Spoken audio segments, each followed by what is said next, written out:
Tim Hukum Polda Jawa Barat sebagai pihak termohon dalam sidang gugatan pra-peradilan Peggy Setiawan menolak semua dalil gugatan yang dilayangkan Peggy Setiawan. Penyidik yang diwakili tim bidang hukum membacakan dasar-dasar menetapkan Peggy sebagai tersangka yang ditulis dalam berkas sebanyak 42 halaman.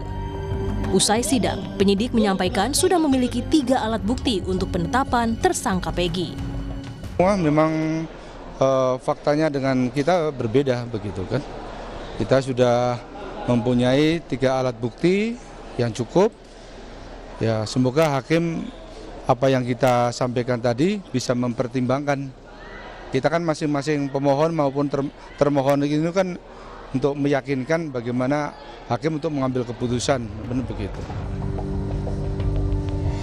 Sementara kuasa hukum pemohon Peggy Setiawan dalam repliknya menyampaikan kembali jika pada faktanya Peggy tidak pernah diperiksa sebagai tersangka dan dijadikan DPO hingga pada akhirnya dipaksa jadi tersangka tanpa ada alat bukti.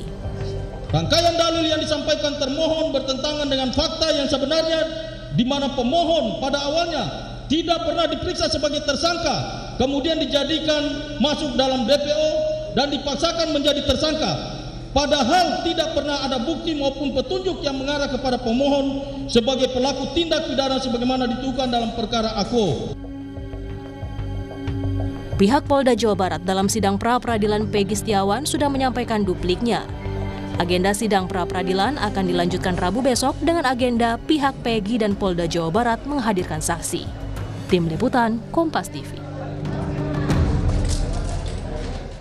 Lebih lengkap soal sidang pra-peradilan Peggy Setiawan, kita akan menyapa jurnalis Kompas TV Ahmad Fadilah dari Bandung, Jawa Barat. Selamat malam Fadil.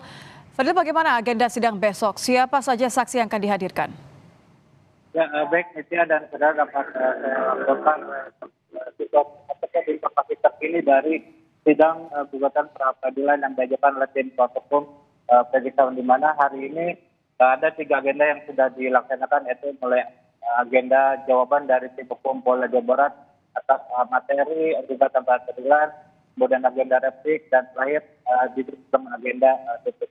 Dan untuk besok rencananya sidang akan kembali digelar pada pukul 9, di mana akan dipimpin oleh Hakim Tunggal Eman Sulaiman dengan agenda dari pembuktian dengan menghadirkan sejumlah saksi dan barang bukti, di mana untuk termohon sendiri yaitu tim kuasa hukum Peggy Setiawan akan menghadirkan 5 saksi dan 1 ahli pidana, sedangkan dari pihak termohon yaitu Polda Jawa Barat akan menghadirkan saksi ahli pidana dan sejumlah dokumen maupun barang bukti yang dijadikan penyidik untuk menetapkan Peggy Setiawan sebagai tersangka dalam kasus penodaan agama. Itu ya. Ya, kalau hari ini tim hukum Polda Jabar kan sempat menyinggung peran 2 DPO fiktif. Bagaimana reaksi kuasa hukum Peggy di persidangan?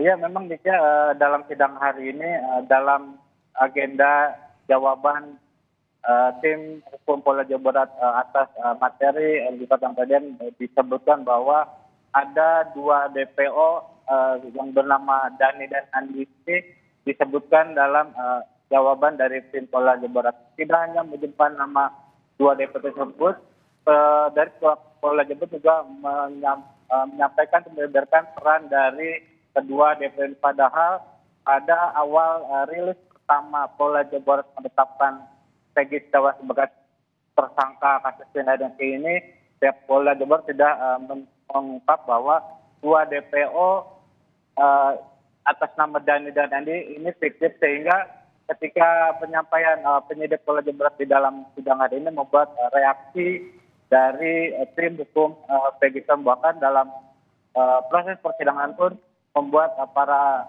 kuasa hukum Peggy Setiawan menjadi takut. Namun ketika saya mencoba mengkonfirmasi kepada tim kuasa hukum Mukhtar Effendi mengatakan bahwa hal ini menjadi lucu ketika pada awalnya penyidik Polda Jawa Barat menghilangkan 2 DPO, tetapi hari ini kembali diucapkan 2 DPO tersebut dengan segala perannya dalam agenda jawaban dari pihak Polda Jawa Barat. Itu ya. Ya, artinya apakah kemudian dari semua yang sudah disampaikan baik dari pihak kuasa hukum Peggy maupun juga dari pihak kuasa hukum Polda, apa saja yang kemudian akan dijadikan pertimbangan untuk esok hari?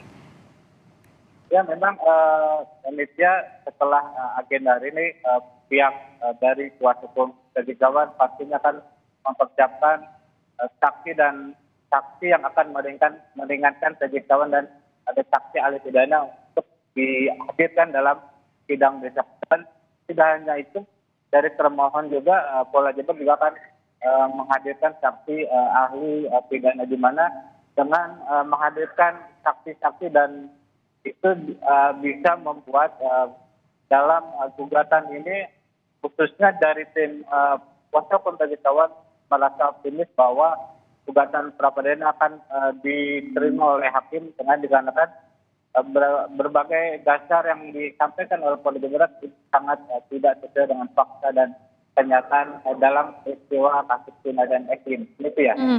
Kuasa hukum Peggy Setiawan sempat meminta untuk polisi menghadirkan dan memproses hukum semua orang yang bernama Peggy Setiawan sesuai dengan kliennya. Apakah sudah mendapatkan tanggapan dari Polda Jabar? Ya, Anissa, memang meski ada keinginan dari tim hukum Peggy Setiawan dengan meminta pada pihak penyidik Polda Jabar untuk memeriksa seluruh nama yang sama dengan Peggy Setiawan, tetapi Polda Jabar sendiri memang meyakini bahwa Peggy Setiawan yang saat ini sebagai tersangka adalah merupakan DPO kasus Vina dan Eki, Peggy alias Darren Teja, dan penyidik pun juga meyakini bahwa dalam penetapan tersangka Peggy Setiawan ini sudah sesuai dengan prosedur, di mana penyidik memiliki minimal dua alat bukti, yaitu keterangan saksi dan bukti visum pada 2016 silam. Gitu ya. Baik, terima kasih jurnalis Kompas TV Ahmad Fadilah di Bandung, Jawa Barat.